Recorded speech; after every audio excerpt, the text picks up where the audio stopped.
Hello all you fine subscribers. Are you ready to learn about some more bizarre, disgusting, and spooky historical facts? Well, you've come to the right place. Any of these that you haven't heard of, let me know in the comments. And with that said, let's just jump right in. I'm James, and these are the top 10 disturbing historical facts you were never taught about in school. Part 2. And we're starting things off with a weird one. Did you know that there is one instance of a person winning a race after they died? Frank Hayes was a horse trainer and jockey who in 1923 entered a race at Belmont Park Racetrack in New York. The horse was named Sweet Kiss, but got a new nickname after the race was over, the Sweet Kiss of Death, and it never raced again. And that's because midway through the race, Frank Hayes suffered a heart attack and died on his horse. But Sweet Kiss crossed the finish line and won the race. Folks went down to congratulate him, and that's when they noticed his body was slumped over. He was pronounced dead almost immediately. Hayes had been under tremendous pressure to cut weight for the race. Supposedly,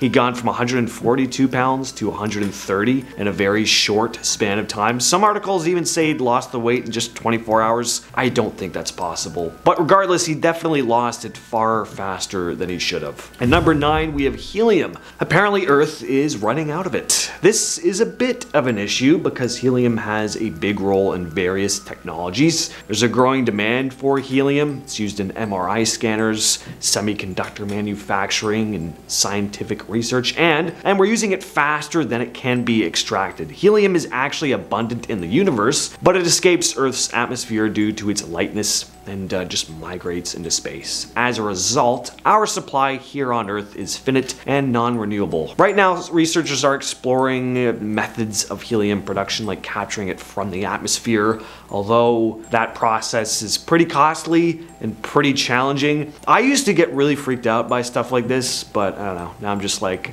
what am I supposed to do about it? Number 8, tersoriums. What is a tersorium, you ask? Well, this was a tool used in ancient Rome. You had a stick with a sea sponge on the end, looking a lot like a toilet brush. But these weren't used to clean inanimate objects. These were used to clean the rear end. Basically, toilet paper before toilet paper existed. Now, this doesn't sound all that gross at first. Nothing wrong with using a sponge to clean your butt. But when you consider the fact that these things were shared in public restrooms, yeah, that's pretty revolting. Now, it would be dunked in a barrel of water and vinegar afterwards to clean it off, but I mean, still, not sure how effective that would really be. And even if it was, let's just say that vinegar cleansed the thing completely. Just the idea, the principle alone of scrubbing your butt was something that who knows who else also used to scrub theirs. I don't care how supposedly clean it is. That should be for personal use only. I mean, just like your everyday loofah. All you do is scrub your body with that thing, parts of your body that are far more clean than back there, and I still only want to use mine. So the idea of this makes me sick. Let's stick around in ancient Rome for a bit, talking about their cure for epilepsy. Gladiator blood. It's pretty well known that gladiators were seen as these larger-than-life heroic figures, almost like superheroes of the time. And without any concrete medical understanding of epilepsy, it was believed that the life juice of a fallen gladiator would be drunk by someone suffering from the mysterious disorder to help cure them of it. This was most likely because gladiators were very strong and healthy, so drinking their red stuff was believed to maybe be a bit of an elixir, consuming their life force to gain some of the strength that they had in life. Sometimes the gladiator's liver would be eaten too. Now, of course, this didn't actually work. I'm not sure how long this practice went on before they would have realized that, but maybe there was a bit of a ceremonial aspect to it as well. This one is pretty gross, but not all that shocking, to be honest. Like, who wouldn't want to consume parts of a super elite sports hero when they die brutally right in front of your eyes, right? We all wish we could do that. Number 6. Genghis Khan. Genghis Khan helped the environment. Ruling from 1206 to 1227, founded the Mongol Empire through conquests across Asia and Europe. His leadership united nomadic tribes and created a pretty vast empire stretching from China to Eastern Europe. He was absolutely brutal, responsible for the deaths of an estimated 40 million people, according to a study by the Carnegie Institution for Science Departments of Global Energy.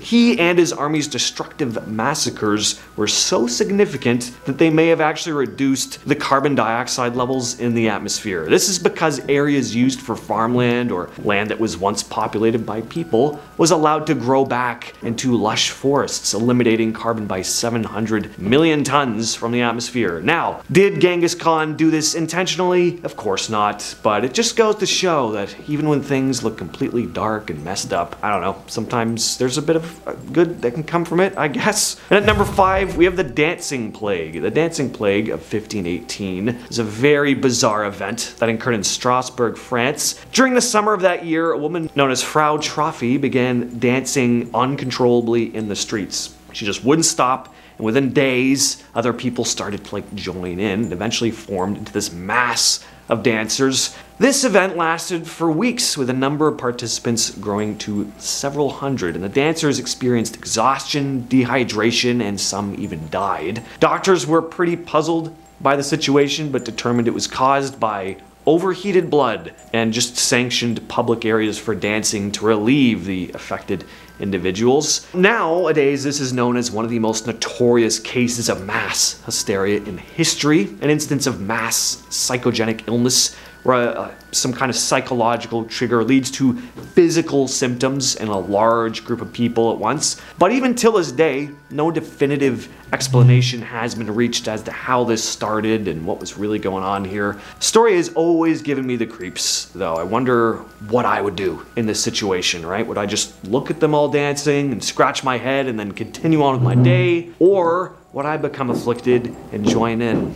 That's the question. Number 4, the Great Emu War. The American Civil War, World War I, World War II, Vietnam. We've all heard of these and many more famous wars from throughout history, but there's one that doesn't get mentioned all that much, but played a significant role in the history of Australia, the Great Emu War. Yes, the Australian population waged a war with these flightless birds, and spoiler alert, they lost. The unusual event took place in Australia during 1932. Following World War I, soldiers were given land in Western Australia to start to farm, but because of economic hardships, many of these farmers found themselves struggling, faced with crop destruction and land degradation caused by large populations of emus. The farmers requested assistance from the government, and in response, the government deployed soldiers armed with machine guns to help curb the emu population. And the war commenced in November of 1932, but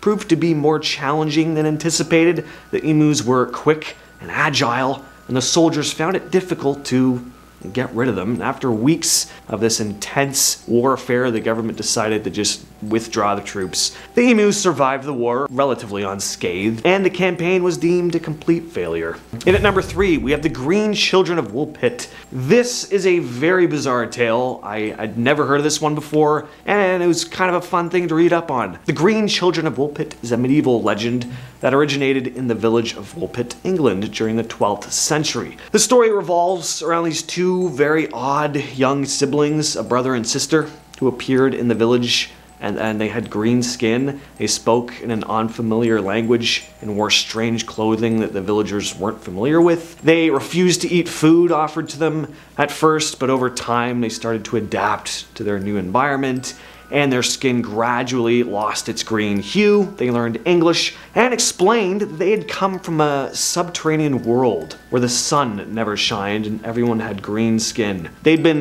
looking after their father's cattle apparently when they heard a loud noise and then suddenly found themselves in Woolpit, and the brother eventually fell ill and died. The girl thrived though and went on to marry a man from the village and started a family. So where do you even start with a story like this? There are a lot of questions and only hypotheses about what actually happened here. One explanation is that the youngsters could have had some kind of condition that turned their skin green, right? Perhaps they were migrants who were abandoned by their family and their language just wasn't known at the time. Of course, there are more outlandish theories though, like maybe they were from some long-lost civilization that really did live underground.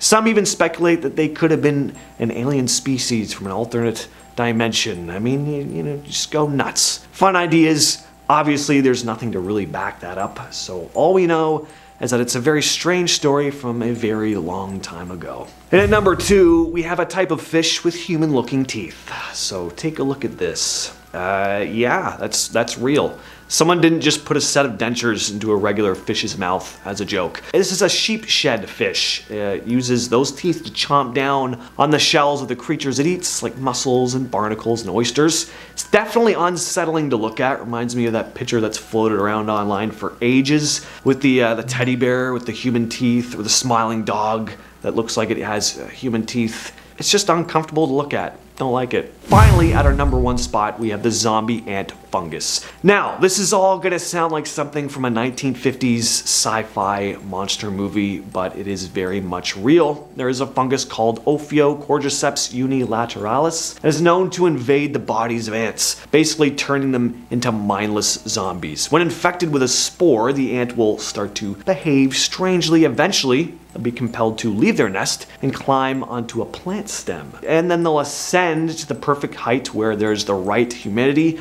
for the fungus to continue to grow. And the ant will cling to a leaf and remain there until a long stalk starts growing out of its head. And inside of this stalk are more spores. Spores that will be released and rain down on the uninfected ants below, infecting them with the fungus too, and on it goes. Life as an insect sounds absolutely horrifying. Not only are you under constant threat of massive sized predators, but you also have to worry about a fungus that can grow inside your body and take over your brain. No thank you.